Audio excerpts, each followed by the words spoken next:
اهلا بيكم حلقه جديده من بودكاست الاستوديو. معكم عبد الحميد زين، وهنا معايا بكر، مهندسين معماريين. ايه الاخبار يا بكر؟ عامل ايه؟ كله كويس يا عبد الحميد، انت ايه الاخبار؟ كويس النهارده. يعني عيد بقى واجازه. الحمد لله، ماشي، كل سنه طيب. وانت طيب يا عبد الحميد؟ طيب. احنا اصلي بنصور الحلقه دي بعد اجازه العيد مباشره، فعشان كده بيذكر العيد يعني. لسه طالعين اجازه طويله وكده.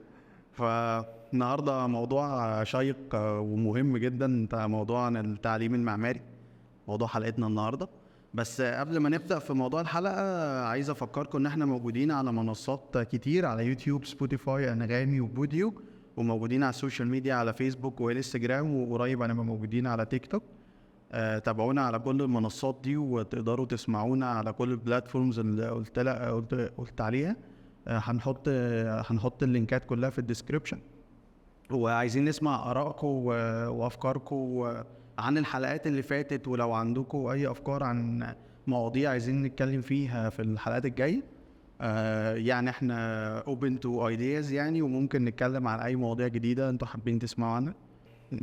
تعالوا نخش في حلقة النهاردة.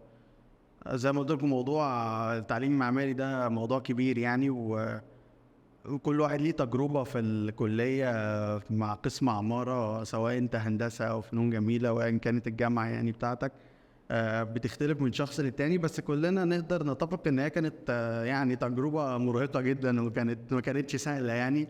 وكل واحد ليه حكايات في قسم عمارة، ومع الدراسة والكلية والمشاريع وكده. فقول لي بكرة، انت كانت تجربتك ايه بشكل عام؟ والله انا يعني اتفق معاك حته ان هي مرهقه فعلا. ولكن في نفس الوقت يعني دايما انا مقتنع لو انت بتحب الحاجه وانت داخلها، انا مقتنع بشكل كبير بتبقى مرهقه ايا كان المجال اللي انت بتتكلم فيه، سواء عماره او غيره. فبتبقى دايما في ايام كتير بتسهر فيها. بصراحه احنا عارفين القسم عندنا دايما بيبقى فيه شغل كتير، دايما بيبقى فيه اوفرلود عليك تقريبا معظم الاسبوع. ولكن بنفس الوقت انت شغال بتحب اللي انت بتعمله، بتحاول تتعلم اكتر واكتر. بالعكس التعب ده بيبقى راحة قصاد النتيجة اللي انت بتحصل عليها في الاخر. كانت ايام مليئة بصراحة بالصعوبات. ما اقدرش اقول ان هي كلية او قسم زي اي قسم تاني، ما اقدرش الم فيه اللي باخده طول السنة في وقت معين، مثلا زي اقسام او كليات تانية. بالعكس لازم أول بأول أشتغل على نفسي، أول بأول أخلص التاسكس اللي أنا مفروض أخلصها، التسليمات. وأول بأول كمان لازم أبقى أبديتد عشان ألحق السوق، وألحق إن أنا أبقى ليا مكان مختلف، وأفهم أكتر إيه اللي بيحصل في الأركتكتشر، لأنه مجال متجدد بشكل كبير جدا. فأقدر أقول يمكن تجربتي بشكل عام كانت مثمرة. ما اقدرش اقول ان هي كانت يعني تجربة مرهقة وكان فيها ايام كتير صعبة. بس بصراحة الاركتكتشر بشكل خاص من المجالات اللي مش بس بتعلمك طريقة تفكير في الاركتكتشر بس، بالعكس هي بتعلمك في الحياة عامة طريقة تفكير مختلفة. بالظبط. بتبص للحاجات اللي بتحصل حتى في حياتك اليومية، لكل حاجة حواليك. يعني احنا عارفين طبعا الاركتكتشر هي حاجة موجودة حوالينا، حاجة بنتفاعل معاها. الاربن سبيس بشكل عام، الفاسيلتيز اللي احنا بنستخدمها، فهي حاجة انتجريتد بشكل كبير قوي في حياتك اليومية. فبتبقى مهمة قوي ان انت تفكر في الموضوع بشكل زي لايف ستايل اكتر منه ان هو مجال معماري. طبعا لو حد في الكليه سمع كلمه لايف ستايل انت بتقول عليه المفروض يقول لك انت بتقولي بس. الناس بتبقى يعني متعذبه في المشاريع وبتسهر. بس هو فعلا يعني انت بعد ما بتخلص بتدرك قد ايه انت اتغيرت، قد ايه انت يعني مش عماره بس، اي تخصص في هندسه انت فعلا قبل هندسه بتبقى شخص، بعد هندسه بتبقى شخص تاني. زي ما انت قلت بتبقى بتخش اصلا تتعلم اكتر من المنهج اللي انت بتتعلمه. بتتعلم بروبلم سولفنج، بتبقى بتطلع حلال مشاكل. انت اصلا طريقه تفكيرك اتغيرت في الحياه زي ما انت كنت بتقول يعني. فلا هو فعلا الحته دي ما بتتلمس فعلا. اغلب الناس ما بتلمسهاش غير بعد التخرج، خصوصا ان انت كمان بتتعرض لمتغيرات كتير قوي دايما بتقابلها في الشغل. احنا كمان ميزة شغلانتنا ان احنا مش في حاجة معينة واحدة، دايركشن واحد انا بعملها طول الوقت. بالعكس انا بتعرض لمتغيرات كتير جدا في phases كتيرة قوي في المشروع ببدأ اشتغل عليها. فيبقى دايما انا محتاج ان انا اواكب التغيرات اللي بتحصل دي. دايما يبقى زي ما بقول كده، هو دي ميزة الاركتكتشر كمان، هو مش علم ثابت، بالعكس هو حاجة محتاجة ابقى متغير فيها، ابقى ابديتد فيها. دايما اشوف ايه الحل الانسب والاسهل والاكتر efficient للمشكله اللي انا بواجهها. فهو بصراحه يعني حقيقي الكليه غيرت فينا حاجات كتير جدا، يعني مش بس في المجال، لا في اللايف ستايل بشكل عام يعني. بالظبط كون الاركتكتشر زي ما بيقولوا كده انتر ديسيبلينيري او متعدد التخصصات، يعني مجال بيخش فيه تخصصات كتير. هو الكونستراكشن فيلد عموما بيخش فيه تخصصات كتير، فانت اوريدي بتحتك اصلا مع ناس مش تخصصك بس، بتحتك مع ناس في فيزز مختلفة وتخصصات مختلفة. بنتكلم في حاجات اصلا بتوسع مداركك جدا عن الكونستراكشن على عملية البناء وكده. فلا في الحتة دي فعلا الاركتكتشر بتتميز جدا، كون ان انت بتبقى واخد المشروع من اوله لاخره في كل الفيزز بتاعته يعني. ولو انت زي ما انت بتقول كده محظوظ ان انت لما بتيجي تشتغل بتحتك بكذا فيز. مش كل الناس للاسف يعني بيبقى ليها التجربه دي مع الشغل، بس فعلا انت لو كنت محظوظ كفايه ان انت تحتك على الاقل بكذا فيز في المشروع، فهتحس فعلا باللي بكر بيقوله يعني. خلينا نقول ان يعني في الكليه في الاركتكتشر، لو انت قسم عماره او انت اصلا فنون جميله عماره ديزاين بشكل عام.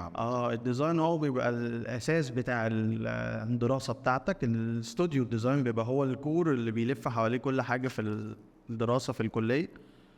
فتجربه استوديو الديزاين بقى دي تجربه سبيشال جدا بعيدا عن تجربه الكليه بشكل اجمالي يعني. تبقى دي تجربه سبيشال جدا اللي هي بتبقى مكمله معاك الاربع او 5 سنين اللي انت بتدرس فيهم عماره. فدي بقى كل واحد فينا بياخدها بشكل مختلف. خلينا برضو بكر اسمع منك، انت كانت تجربتك مع استوديو الديزاين. هل انت كنت يعني تحب تشتغل في الاستوديو وكنت بتستفيد منه، ولا كنت بتحب تشتغل اكتر مع نفسك؟ يعني قول لي تجربتك العامة كده ايه. هو بشكل عام زي انا متفق معاك جدا في الحته دي. فكره ان الاستوديو ديزاين هو الكور الرئيسي. الاستوديو ديزاين كمان مش بس انت بتعرف تشتغل فيه وتسلم المشروع، ولكن الهدف الاول والاخير ان انت تكولابوريت مع الناس اللي حواليك، سواء الستاف او حتى زمايلك في الاستوديو نفسه. انت تقدر تتناقش معاهم، تقدر تعرف افكار مختلفه، تعرف تتعلم اصلا ازاي تنقد المشروع بتاعك وتنقد يمكن المشاريع اللي حواليك، تحاول تاخد اراء مختلفه، تحاول تتناقش في حاجات بره المشروع. مواضيع كتير قوي زي ما احنا عارفين، ودي احنا يمكن بنحتك بيها بره الكليه. لما نيجي نتناقش مع حد اكبر مننا، بنتناقش مع حد زميلنا، نبدا نفتح افكار لبعض. فانا بالنسبه لي كان استوديو ديزاين مهم قوي في الحته دي. انا ما كنتش الشخص اللي يعني للاسف بعرف اقعد على حاجه، ولحد دلوقتي للاسف ما بعرفش اقعد على حاجه بوقت كبير اعرف اخلصها من A to Z. وطول ما انا قاعد بالعكس انا بحب اتحرك كتير.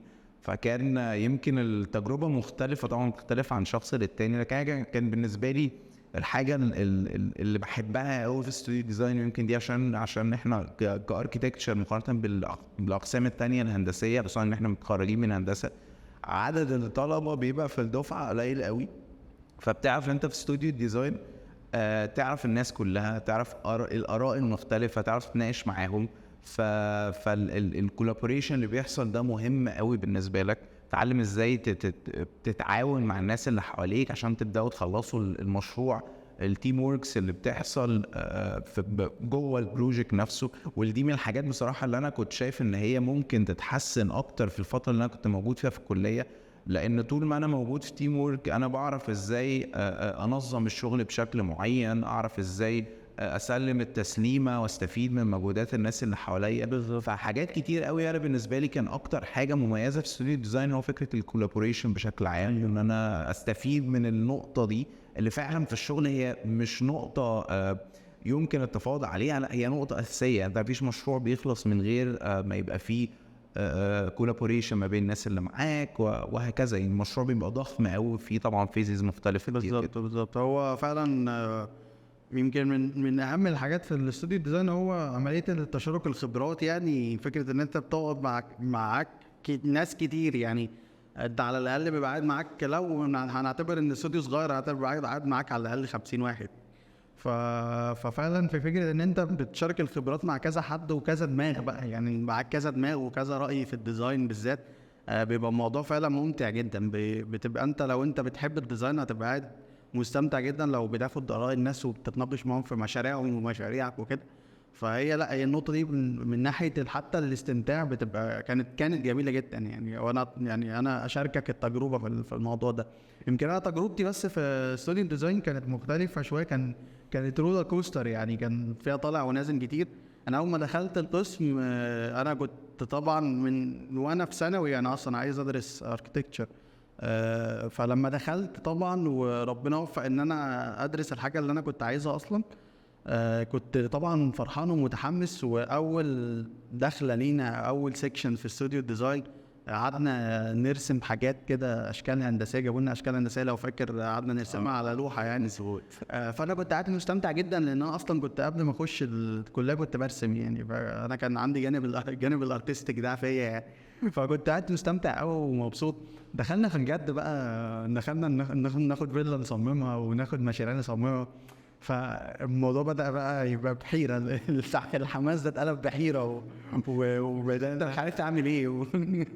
الموضوع بقى غريب جدا لأن يعني زي ما بنقول كده كان اللي هو بياخدك يرميك في البحر. هو يعني كانت الكلية الستايل اللي هو بيديك شوية ثيريز للديزاين ويقول لك ايه المطلوب في المشروع ويسيبك يعني تطبق ده مع نفسك بقى بالابروتش الخاص بيك. يعني لو سمينا ساعتها ان انت في طالب في سنه اولى عندك ابروتش اصلا، بس يعني بيسيبوك كده بالابروتش الخاص بيك، ولو احتجت حاجه ما تعالى اسالنا. فطبعا انا اللي هو اصلا مش عارف اسال في ايه. مش قصه ان انا مكسوف اسال، انا مش عارف انا هسال في ايه اصلا، لان انا ما فيش عندي خيوط كتير وانا مش عارف امسك حاجه. فبدا بقى الكونفيوجن ده قعد معايا بتاع سنه ونص مثلا.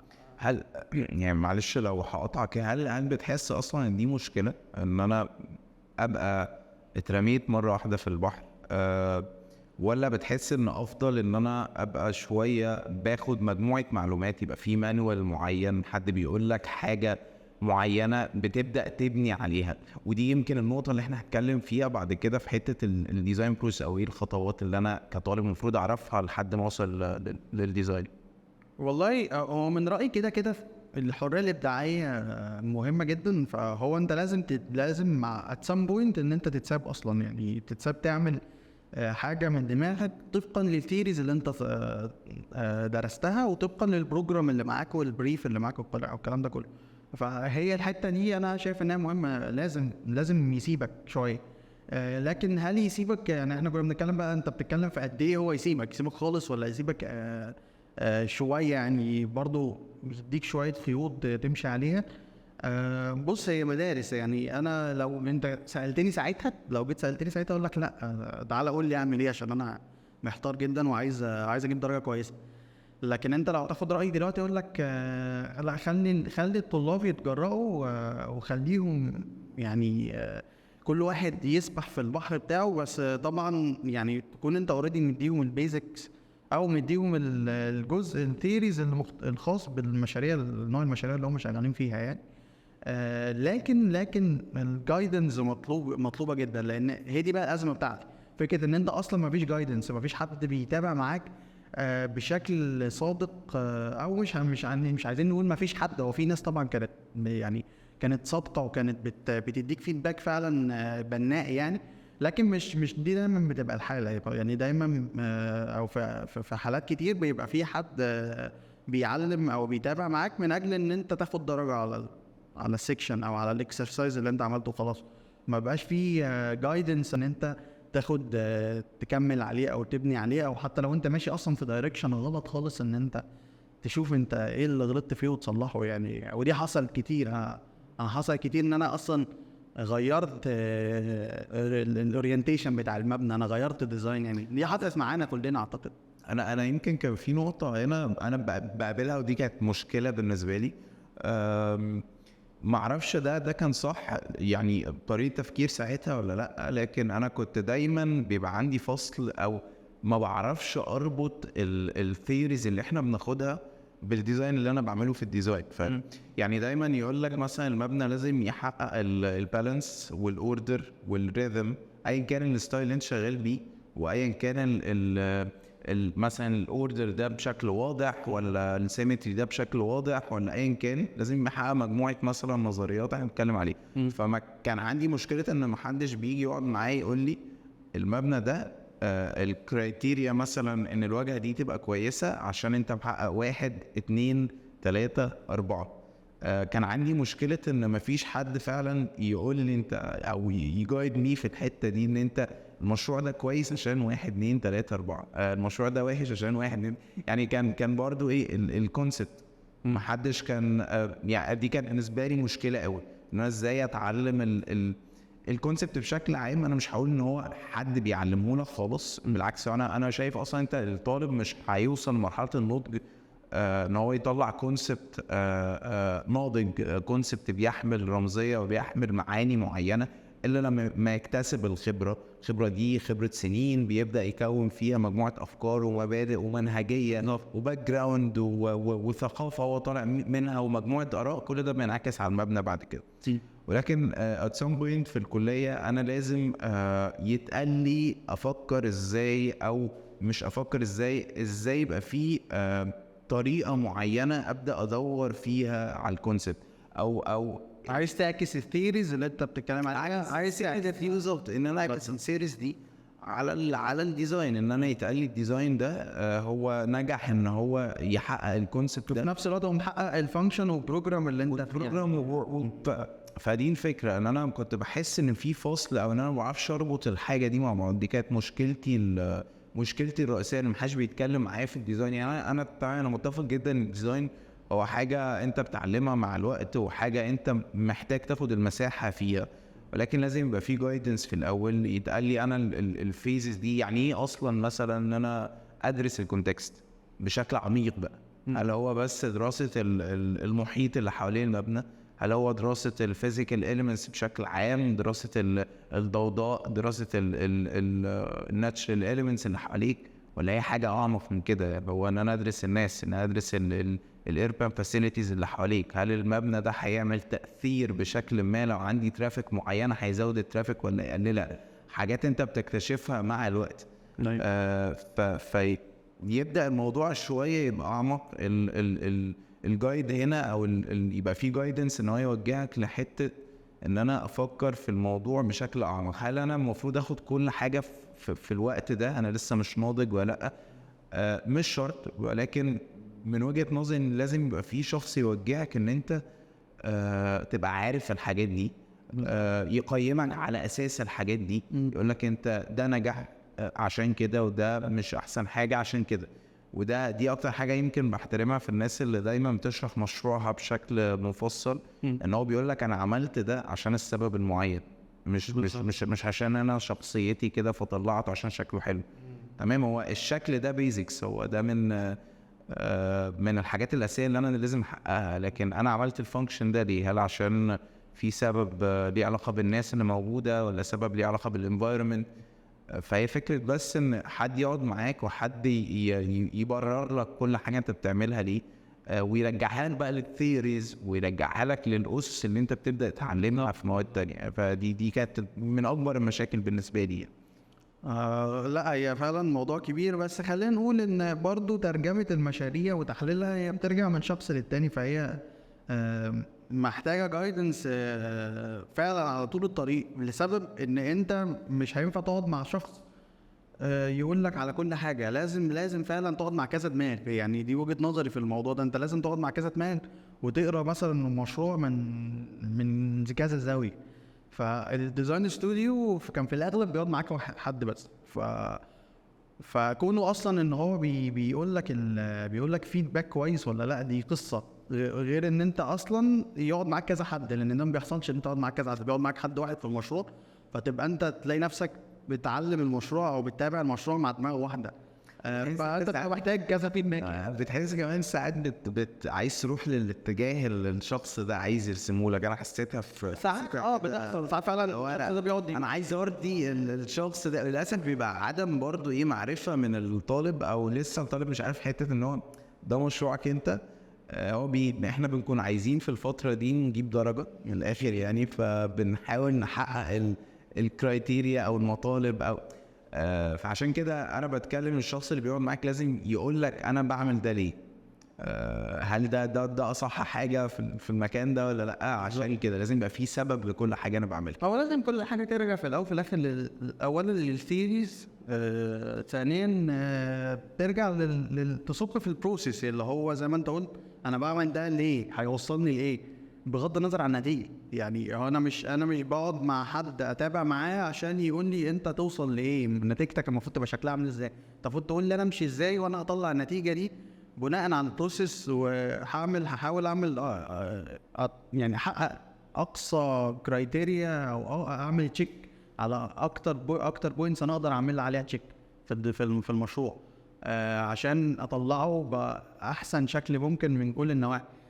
لكن الاوتبوت ده انت ما تقدرش تقول عليه من الاول، فانت حطني في بروسيس مظبوطه، مش لازم تبقى مظبوطه 100% بس تبقى واثقين ان هي هتوصلنا لحاجه كويسه. حطني على طريقي ولو انا عارف انت خيشت رجعني تاني بالظبط. لكن ما تحطليش خطوط كده قول لي هو المفروض تبقى معموله كده. ما لا، هي ممكن تبقى معموله كده وممكن تبقى كلنا عارفين انها ممكن تبقى معموله بكذا طريقه يعني. فخلينا نرجع للسؤال اللي انت سالته، هل انت المفروض يعني تتساب مع نفسك وانت تظبط الدنيا وتعمل الريسيرش بتاعك وتعمل الديزاين بتاعك بناء على دماغك، ولا هم المفروض يدلوك؟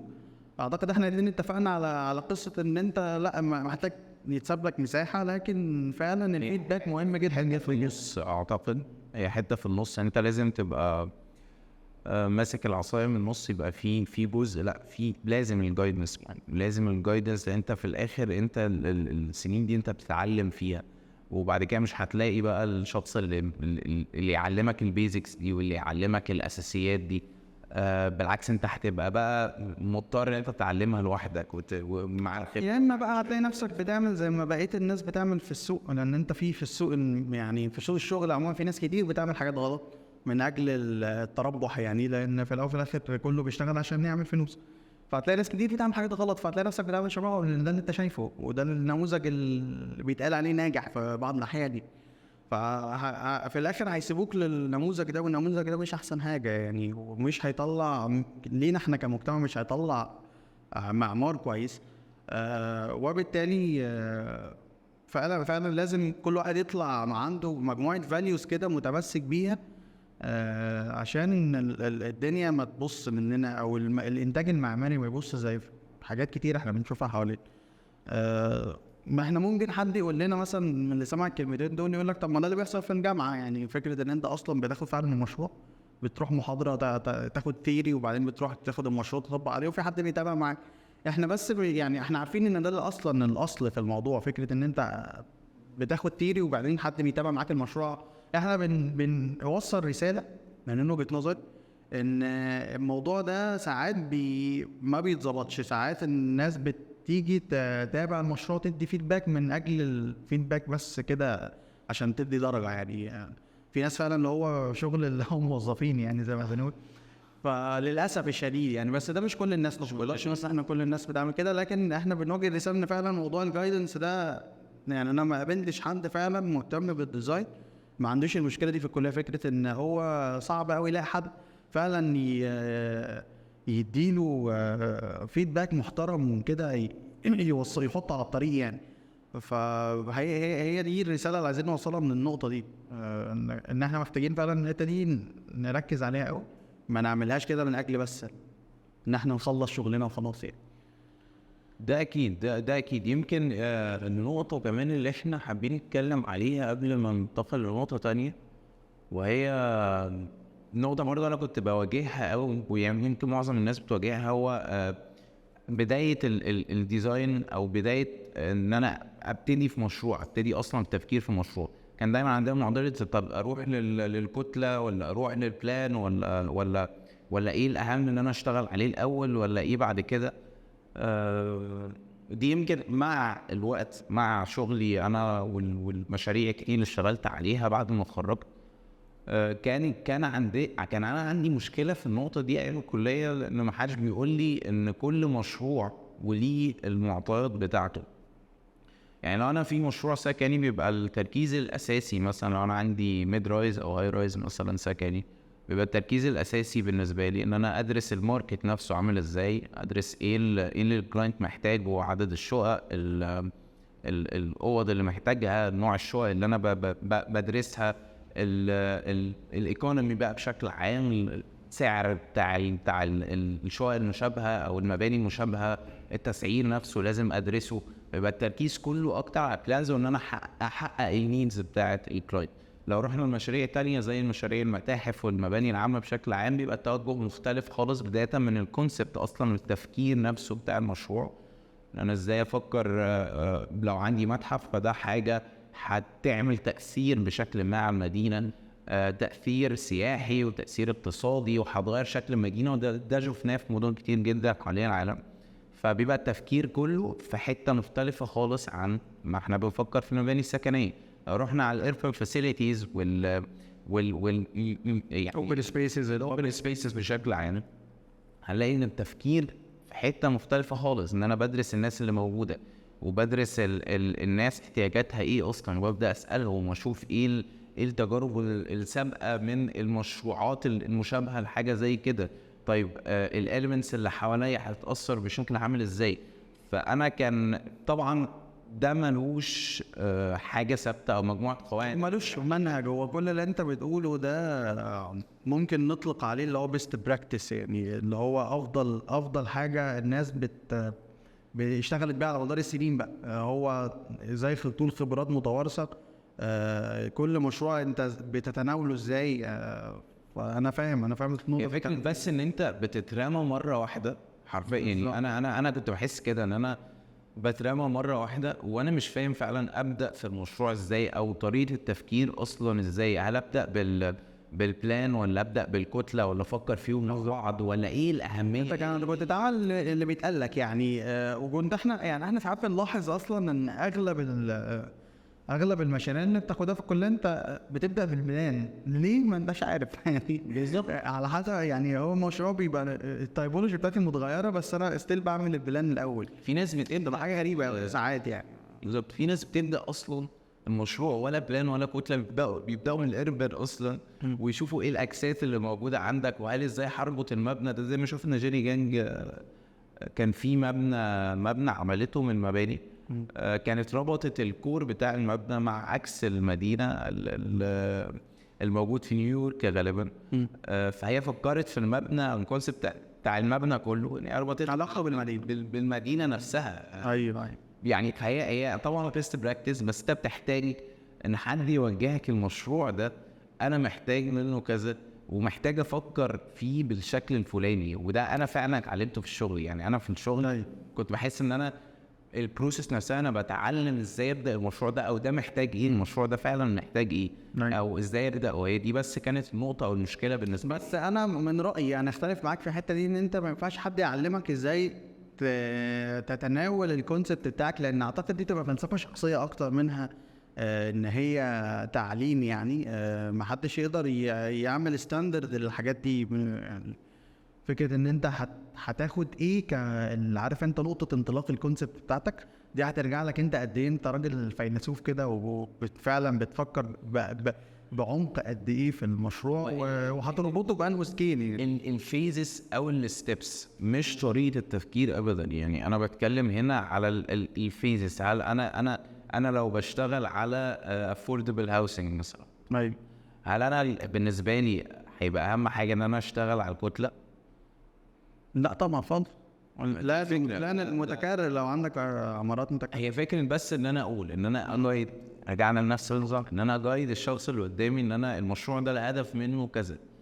الهدف منه ان هو يبقى سكن رخيص للناس، الناس يعرفوا يتكيفوا معاه بشكل كويس، وفي نفس الوقت هعمل حاجه شكلها كويس، بس الهدف الرئيسي منه ايه؟ هي دي الفكره، بس ان انا يتقالني حد يوجهني الحته دي. لكن طريقه التفكير بتختلف.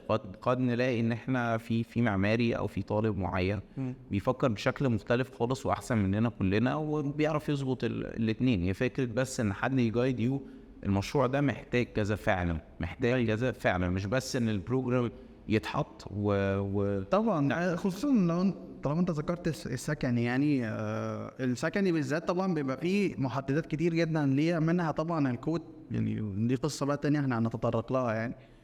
فانت لازم تلتزم اولا بالكود، لان في عارف انت مينيمم من كل حاجه لازم تحققها. بس اللي اقدر اقوله بقى ترجمه لكلامك، يعني هل انت قصدك ان هو انا بس مش هاخد انا مينيمم، انا عايز حد يديني جايدنس ازاي اوصل للديزاين لاحسن حاجه ممكنه اكتر من مجرد المينيمم؟ يعني ممكن انت افوردبل هاوسنج، ما نعمل المينيمم اللي الكود بيقول لي عليه وخلاص وهيبقى افوردبل يعني، وماتيريالز كلها حاجات رخيصه وهيبقى افوردبل وجميل. ولا انا ممكن احط فاليو زياده من عندي، انا كراجل معماري مسؤول وعندي مسؤوليه تجاه المجتمع، ان انا احط فاليو زياده، اعمل عارف انت شيرد سبيسز مثلا، لو انا بتكلم عن عماره سكنيه اعمل شيرد سبيسز للناس تقعد فيها مع بعض على الروف مثلا، خلينا نقول مثال يعني. هل انا عارف انت اللي هو اخد الاكسترا مايل ان انا اعمل حاجه فيها فاليو زياده؟ هل ده قصدك ان حد فعلا يقعد معايا يقول لي انا كمعماري المفروض اعمل ايه مختلف عن العادي؟ ولا عايز بتتكلم اللي هو بس يجايد اصلا المشروع في السوق شغال ازاي؟ عايز افهم وجهة نظرك. انا بالنسبه لي كنت بتكلم على حته يجايد المشروع نفسه يمشي في السوق ازاي. المشروع الفلاني ده انا كمعماري ليا رايي، وانا اللي هقول في الاخر ان هيبقى في شيرد سبيس او الروف هيتعمل مثلا جرين روف، او ايه الفاسيلتيز اللي انا هيبقى المبنى ليه ايدج مختلف عن اي مبنى افوردبل تاني. لكن فكره بقى ان انا ابدا ازاي الستبس بتاعت المشروع، ايه اهميه السوق عايزين المشروع ده من الاخر تمام عشان اخش سوق العمل انا ابدا اشتغل على الحته دي. لكن فاكر ان انا ادخل مره واحده افوردبل هاوسنج، طيب وبعدين ايه الافوردبل هاوسنج اصلا؟ ابدا يلا في الكتله بعد كده بلانز مش مهمه ولا ايه اللي بيحصل؟ هي دي الفكره، بس ان حد يجايد مي في الجزئيه دي، الستبس او الفيزز اللي انا محتاج امشي عليه. انا مش بتكلم خالص على ديزاين، مش بتكلم على اي حاجه، انا بتكلم على الفيزز الصح اللي انا خلص بيها كل تايبولوجي مختلفه عن التاني، واللي انت هتطلع في الشغل هلاقيها بالظبط. هو انا متفق معاك في جزئيا في حاجه، ان انا فعلا لما بتطلع في الشغل المشاريع دي بيبقى ليها فيز زياده عن، يعني انت دايما المشروع بتاخده تعمل له الديزاين من اول بقى للستاديز، وبعد كده كونسبت، وبعد كده تعمل الديزاين نفسه سكيماتيك، وبعدين تخش تعمل له وركينج. فاهم؟ في حاجات في النص طبعا ما كانتش بتتقال، يعني حاجات زي مش عارف رسومات الرخصه والمشاكل بتاعتها، مش عارف طبعا مشاكل بقى العميل ومتطلبات العميل تتعامل معاها ازاي. يمكن ولا كلنا مبقاش عميل بس يعني ما حدش حذرنا من الحاجات دي. لا هو يعني هو بصراحه انا متفق معاك تماما. هو موضوع الكود ده اصلا ممكن نفتح عليه حلقه، انا كانت دي من المشاكل والازمات اللي انا بتكلم عليها. أيوة. دايما ان انا لما طلعت قعدت فيه فتره كده، انا بحاول اتعود ان انا اول ما ابدا ديزاين لازم يبقى في دماغي مجموعه اوتلاينز رئيسيه ببدا اشتغل عليها في الديزاين ليها علاقه بالكود. ازاي انا مثلا لازم ابقى عامل حسابي على السيت باكس اللي موجوده، ارتفاع كل فلور عامل ازاي. لو انا عملت او ما اخدتش في الحسبان حاجات زي الكود، انا بوصل لمرحله التكنيكالز بيحصل مشاكل كتير جدا وحاجات كتير قوي تتغير، وبعد ما اديت موافقه او اخدت موافقه من الكلاينت ممكن الاقي المشروع كله اتغير. فانا طبعا مراعي ان فكره ان انا لازم يبقى في حريه، وان انا لازم ابقى اخد رايي بشكل تام في الديزاين. بس انا بتكلم على خطوط عريضه، وانا في الشغل دلوقتي بحاول اديزاين حاجه باخدها في الحسبان دي، ما فيهاش مشكله، ما بتأيدنيش خالص، بالعكس يعني بتخليني واقف على ارض الصلبه. لا انا فاهمك. هو ممكن انا مشكلتي بقى في الجزئيه اللي انت اتكلمت فيها دي مختلفه شويه، بعيدا عن موضوع الكود. فكره التسليمات او الفيزز بتاعت المشروع جوه الكليه كانت بتظهر اكتر مش مع المشاريع السكنيه، لان المشاريع السكنيه من وجهه نظري هي موضوع معروف يعني الى حد كبير بيبقى معروف. لكن المشاريع بقى اللي هي من انواع تانية، عندك بقى بتعمل مكتبه، بتعمل زي ما قلت متحف، بتعمل وات ايفر، بتعمل مثلا urban space او public space، بيبقى ليها ابروتش تاني. دي فعلا بقى دي صباح التوهان يعني زي ما بيقولوا. لو انت بتبقى قاعد انت مش عارف تعمل ايه، بتروح تعمل يقول لك اعمل مثلا كتله الاول او اعمل بلان الاول. طب ليه؟ انا مشروعي مثلا، انا الكونسبت بتاعي يستحسن اعمل اصلا البلان الاول قبل ما اعمل الكتله، وبعدين ادرس عليه كتله. في ناس العكس، يعني انا بشوف في مشاريع فعلا العكس. هو المفروض الراجل اللي يعمل الاول استادي موديل، وبعد كده يشتغل عليه البلانز بتاعته. اللي احنا مثلا في المشاريع اللي من النوع ده بنوحد اصلا التسليمات. دي كانت مشكلتي بقى في الفيزز، يعني اكتر من الجزء اللي انت اتكلمت فيه. حاسس ان الموضوع ده في المشاريع اللي هي مش تكنيه المفروض الموضوع ده يبقى اكتر مرونه، ويبقى كاستمايزد على الطالب، لان مش بالضروره ان احنا كلنا نبقى نفس الاتجاه حتى لو المشروع واحد. يعني ممكن كذا حد يبقى واخد اتجاهات مختلفه كتير جدا، لان احنا بنبقى كذا طالب. فيعني خلي اللي بيتابع معانا يبقى معاه ريكورد من الشغل اللي احنا عملناه، ويتابع مع كل واحد individually الرحله بتاعته في المشروع ده ايه. يعني دي وجهه نظري في الموضوع الفيزز يعني. مش عارف تتفق معايا ولا لا؟ لا انا اتفق. اعتقد احنا يعني اتفق جدا في موضوع الفيزز. احنا مش مختلفين. خلينا نجمع الافكار اللي احنا قلناها بشكل عام، ان احنا في الاول والاخر عايزين يبقى في، يعني دايما بفكر في الموضوع انه يبقى في نقطه كده وسطيه ما بين فكره الجايدنس وما بين فكره ان انا اخد حريتي في المشروع. بالظبط. لان مهم قوي ان انا يبقى في النقطتين نفسهم موجودين بشكل متزن، بشكل يساعدني كطالب ان انا يبقى في فريدم، وفي نفس الوقت يبقى في حد بيوجهني للمشروع، وفي نفس الوقت ان انا اخد في الاعتبار فكره الكود، فكره الريجوليشنز بتاعت كل اوثوريتي في كل بلد مختلفه. لان بيبقى كمان في اوثوريتيز في بلاد تانية بتبقى مضيقه كمان الحريه ان انت تعمل ديزاين بشكل يبقى حلوه. يعني انا فعلا زي ما انت بتقول كده بيقابلني كودز في دول تانية بتبقى مقيده جدا، بس يعني هو خلاص لازم تتقبلها. بس انا بتكلم ان هو اكيد انا مش هندرب في الكليه على الموضوع ده، لان انا هتضايق بيني وبينك يعني. انا مش هبقى مبسوط ان انا بشتغل اكون مقيد. خصوصا خلي بالك ان في البلاد اللي زي دي لما بيجوا يعملوا مشروع قومي او مشروع مبنى هيبقى حاجه كده، حاجه ضجه يعني في البلد، او حاجه ايكون في البلد. بيتعمل لهم اكسبشنز كتير جدا في الكود، لان الكود فعلا لما يبقى رخم هو انت مش هتعرف تطلع اصلا اركتكتشر مميزه. فطبيعي المباني المشاريع بعد زي اللي احنا بنسمع فيها من الستار اركتكتس في البلدان اللي شبه دي، دول بياخدوا كميه اكسبشنز رهيبه. هو عامه لو في تاخد اكسبشنز كتير قوي في مشاريع حتى سكنيه يعني قوي يعني مش دي نقطتنا. بس انا متفق معاك بشكل كبير، ولكن لازم اخد في الحسبان الى حد ما، حتى زي ما قلت لك الخطوط العريضه. انا بالنسبه لي الخطوط العريضه مهمه قوي ان انا دايما افكر فيها وانا بشتغل في الديزاين. اتكلمنا اخر نقطه عن الفيزز المختلفه، ان انا هل يعني طبعا ما فيش طريقه معينه ان انا اعمل مبنى ايكونيك في المدينه، ان انا اعمل مبنى زي مكتبه زي متحف.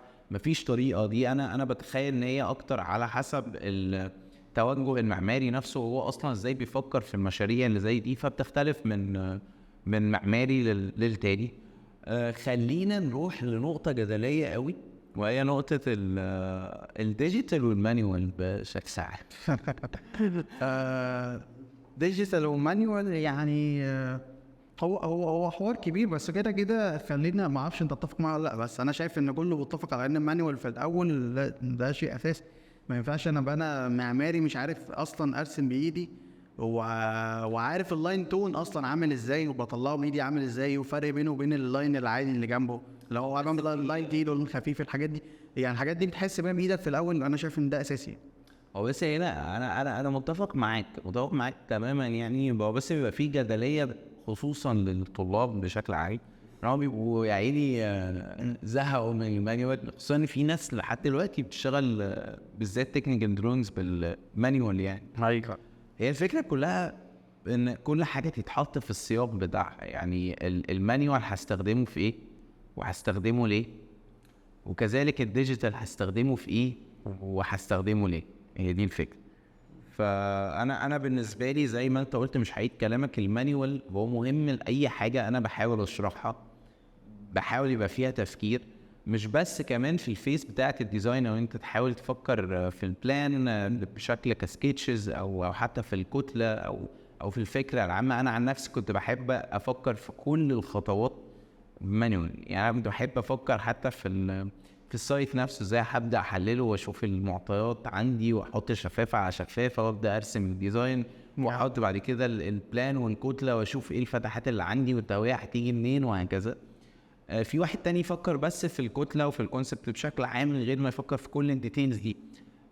ده بحتاجه طبعا بعد ما اتخرج في نفس المرحله. وكذلك بحتاجه ان انا زي ما بنشوف دايما في الشغل، لو انت محتاج تتكلم مع حد مثلا اونلاين ميتنج، محتاج تتكلم مثلا اوفلاين ميتنج، محتاج تشرح لحد سواء بقى تكنيكال دروينجز او حتى بتتكلم في ديزاين، محتاج تشرح له حته، محتاج تسكتش، محتاج تفهم. هي هارد ايدك سكيل مهمه جدا ومطلوبه يعني.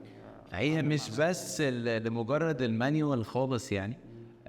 هي الفكره بقى لما بننتقل لفكره التكنيكال دروينجز. يعني السوق دلوقتي زي ما احنا عارفين ان في اوثوريتيز حتى دلوقتي بقت وصلت لمرحله ان هي مش بتاخد منك حتى رسومات 2 دي. يعني تقول لك لا دلوقتي انا عايزه فايل الريفت، فايل البيم 3 دي ومقلب فيه. فانا لازم اتعود برضو ان الديجيتال سبيشالي في التكنيكال دروينجز بقى حاجه اساسيه. يعني حاجه لو انا ما بقتش ابديتد فيها هتاخر كتير قوي. فلازم دايما احط حاجه في كل حاجه في سياقها. لازم افهم ان انا في الاول برضو حتى لو في التكنيكال دروينجز هرسم مانيوال، فانا بعمل ده عشان مهم ان انا اقرا الرسمه واتعود بايدي واعرف النسب نفسها والمقاسات عامله ازاي. انت لازم تعرف الصح من الاول بيتعمل ازاي عشان ما تخليش السوفت وير هو اللي يسوق. يعني انت قاعد شغال على الريفت مثلا، الريفت سوفت وير باورفول جدا وجميل جدا، بس انت لو انت مش متمكن منه هو هتلاقيه هو اللي بيسوقك. يعني هتلاقيه هو بيطلع رسمه بالشكل اللي هو عايزه عشان انت لسه مش متمكن فيه، هتلاقي نفسك بتطلع رسومات غلط. لكن انت لو انت عارف ايه الصح هتحاول تتدارك الامور دي وهتحاول تشوف انت ممكن تعمل ايه عشان تظبط الرسومات بتاعتك. فهي انا في التكنيكال دروينج انا برضو متفق ان لازم برضو في الاول ان انت تعملها مانيوال، بس مش لغايه خدش اكبر من حجمها. زي ما قلت انت لو ما واكبتش كمان السوق هيبقى في جاب، هتقعد سنه سنتين بتبدا ترجع بقى وتشوف بالظبط ايه هو اصلا التولز اللي انا بيستخدموها دلوقتي. وخصوصا الموضوع اتطور بشكل مش طبيعي، فلازم اواكب الموضوع. فلازم من ايام الكليه استغل كمان ان انا فتره انا بتعلم فيها وانا فاضي فيها اتعلم ايه هو الديجيتال وابدا اواكب التكنولوجيز الجديده. وبنشوف حاجات زي الاي اي مثلا دخلت بقوه، فازاي هقدر اواكبها. فمهم قوي ان انا امسك العصايه من النص واعرف كل حاجه، ايه الوقت المناسب اللي انا هحاول ان انا اتعلمها فيها، وايه السياق المناسب اللي انا هستخدم الورقه والقلم، وايه الوقت المناسب او السياق المناسب اللي انا هستخدم فيه الديجيتال. هو انا مش عايز اقول لك ان انا اولد فاشن، بس انا شايف فعلا موضوع الديجيتال يعني ما يبقاش هو اللي طاغي قوي. يعني الديجيتال زي ما انت قلت انت بتعمل بيه ان انت بتعمل بريدجنج للجاب مش اكتر. فهو انت ممكن موضوع الديجيتال يبقى تبدا تبقى ادفانسد فيه في اخر سنتين ليك مثلا في الكليه. لكن ان انت ترسم كل العناصر المعماريه بايدك، انا فعلا بحب الموضوع ده جدا. لان كمان لو بتلاحظ في حاجات زي الكلاسيكال الديزاينز الكلاسيكال اللي بتطلع اليومين دول، في حاجات كتير جدا النسب بتاعتها ضاربه. الناس بتكون درست النسب دي في التاريخ المعماري مثلا في الكليه، بس هو ما رسمهاش بايده، هو ما يعرفش، مش حاسس بيه، ما مسكهاش. انت لما بترسم حاجه بايدك انت كأنك مسكتها، تبقى انت عارف ان ده قد كده نسبه لكده. لكن انت لو ما رسمتهاش انت هتجيب البلوك زي ما بيقولوا كده، هتجيب البلوك من على النت هتحطه في الموديل انت خلصت الديزاين، وللاسف ما حدش هيدور وراك في الزمن اللي احنا فيه ده. فانا يعني مش عايز ابان ان انا اولد فاشن، بس فعلا انت لازم ترسم كل حاجه بايدك في الاول. لكن ما تهملش الموضوع ده، حتى لو انت كليتك او جامعتك ما بتديش منهج فيه حاجات ديجيتال ادفانسد زي الريفت مثلا. انت لازم تتعلم الريفت وانت طالب مثلا. ماكس الحاجات دي كلها انت لازم تحاول تبريدج الجاب اللي ما بين الكليه اللي انت فيها وما بين سوق العمل. قبل ما تتخرج على الاقل مثلا بنسبه 70% ولا حاجه، عشان ما تطلعش ما هتلاقي نفسك بتاخد زي ما انت قلت كده، تاخد وقت ان انت تلحق السوق بقى. بالتأكيد. فاهمني؟ بس لازم نرجع للاصل، يعني ما ننساش ان احنا معماريين، وان احنا عندنا اصول وعندنا ثوابت وعندنا تيريز اساسيه احنا لازم نلتزم بيها، ودي حاجات فعلا لازم تحسها وانت بترسم بايدك يعني. بالتأكيد نقطة بصراحة من النقط المهمة كمان اللي احنا عايزين نتكلم عليها، الجاب اللي حاصل ما بين الماركت نفسه والدراسة نفسها. كانت بصراحة من الحاجات الإيجابية بالنسبة لي والحاجات الكويسة. يمكن كنت أحب إن هي تتعمل بشكل أكبر كمان، التوكس اللي بتحصل. يمكن دلوقتي كمان الموضوع بقى أكبر بكتير، لأن عندنا في كليات مختلفة وتقدر تروح أنت أكتر وتتفرج وتسمع قصدك الايفنتس اللي بتتعمل؟ الايفنتس بشكل عام. انت كل كليه بتحاول تحقق مجموعه من الايفنتس، تجيب شركات في مجالات مختلفه.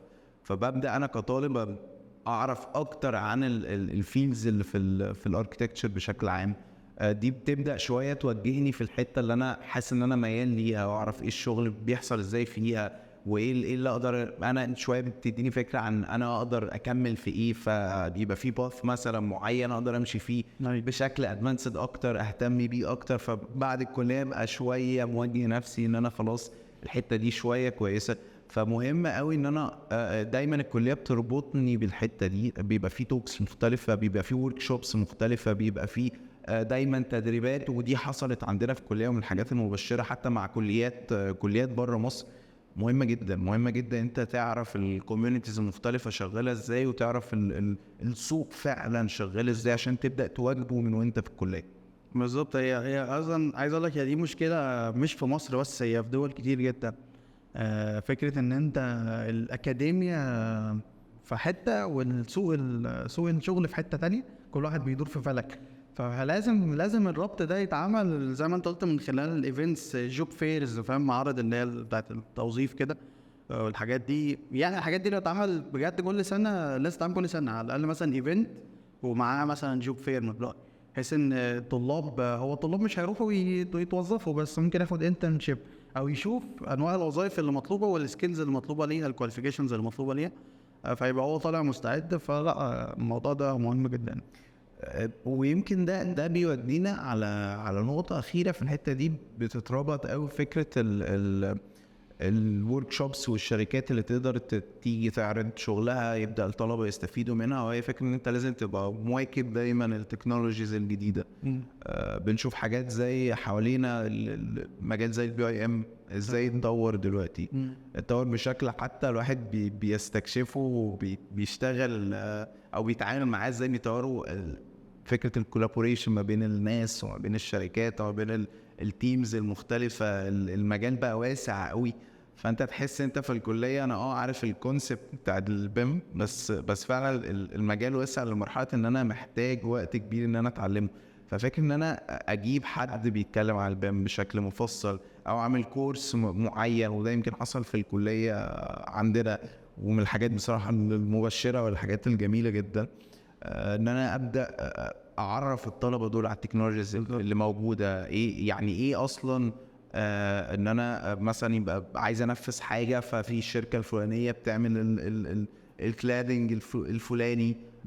فابدا اشوف ايه اللي بيحصل هنا، ابدا اتعرف على التكنولوجيز الجديده في حاجه زي الAI، ايه اللي انا ممكن استعمله في الAI، اشوف العالم كمان متوجه لايه.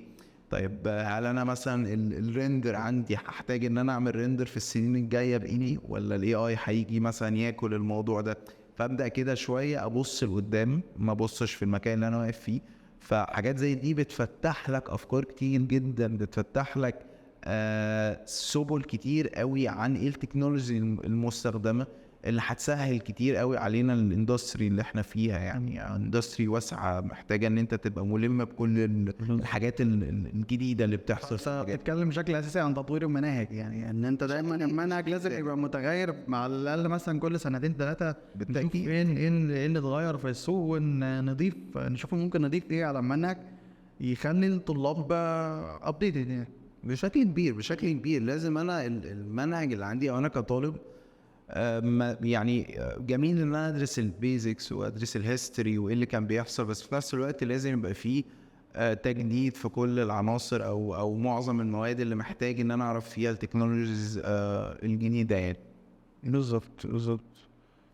اخر حاجه ممكن نتكلم عنها، ودي ناس كتير مش بتذكرها بس للاسف اغلبنا بيمر بيها، يعني يمكن كلنا بنمر بيها في الكليه، وهي كميه الاسترس. يعني زي ما ذكرنا في اول حلقه قد ايه اصلا التجربه في دراسه العماره يعني ستريسفول قوي، وتبقى مليانه متاعب وتطبيق وسهر وحوارات يعني.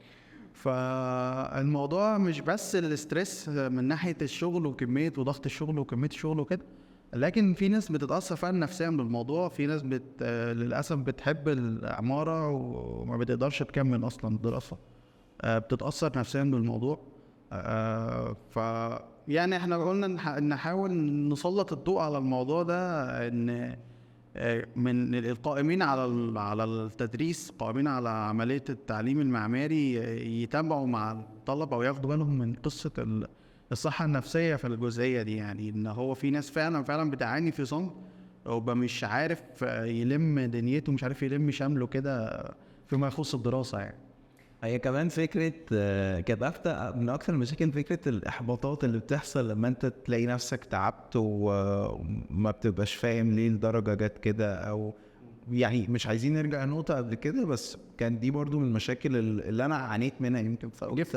جبت كام صفر يا بكر؟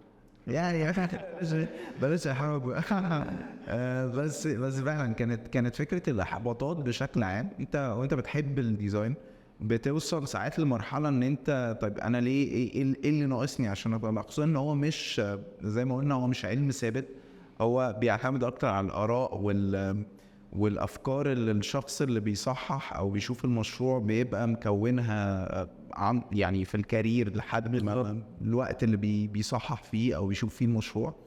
فبيبقى مهم قوي ان احنا بصراحه نهتم بالنقطه دي، دايما نراعي ان الاركتكتشر ميزته الكوميونتي ميزته ان هو مش حاجه لازم يبقى فيها تنشن، لازم ابقى انا مستريح على قد ما اقدر، لازم ابقى واخد حريه، لازم ابقى واخد فكره هو زي ما قلنا لايف ستايل وحاجات ليها علاقه بالحياه بشكل عام، مش مجال منغلق على نفسه. فلازم ابقى حر، ابقى شخص مبدع. فالابداع ده عمره ما هيجي بستريس، وعمره ما هيجي بضغط ان انا مش عارف اعيش حياتي بشكل كويس، بشكل فيه توازن بشكل ما. المفروض بتطلع ديزاينرز، فالمفروض ان هم يكونوا مش يعني مش صح ان هم يكونوا مش طايقين نفسهم، لازم يكونوا بيحبوا الحياه. زي ما انت قلت كده، انت بتطلع واحد مبدع يعني وهيأثر في المجتمع بشكل او باخر، فما ينفعش يبقى طالع كاره نفسه بجد. يعني الموضوع بيتوصل مع بعض الناس. يعني كلنا طبعا مرينا، لو انت بتدرس عماره انت مريت قابلت حد يعني عانى من الموضوع ده بشكل نفسي اكتر من اي حاجه تانية.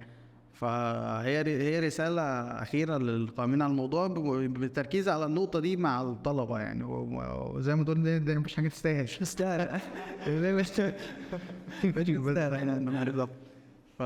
يعني احنا كده وصلنا لنهايه حلقتنا، ونشكركم ان انتوا سمعتونا للاخر، وبنفكركم ان انتوا تتابعونا على كل المنصات بتاعتنا، على فيسبوك انستجرام، وتسمعونا على يوتيوب سبوتيفاي انغامي وبوديو. عايز تقول حاجه بكره في الاخر؟ لا، التوبيك لذيذ وخفيف، واتمنى كده برضو لو في اسئله دايما احنا عندنا السوشيال ميديا والبلاتفورمز كلها، تقدروا تسالونا، تقدروا نتناقش فيها، هيبقى من الحاجات المهمه جدا والكويسه جدا للبودكاست. شكرا لكم، نشوفكم في حلقه جديده مع بودكاست الاستوديو.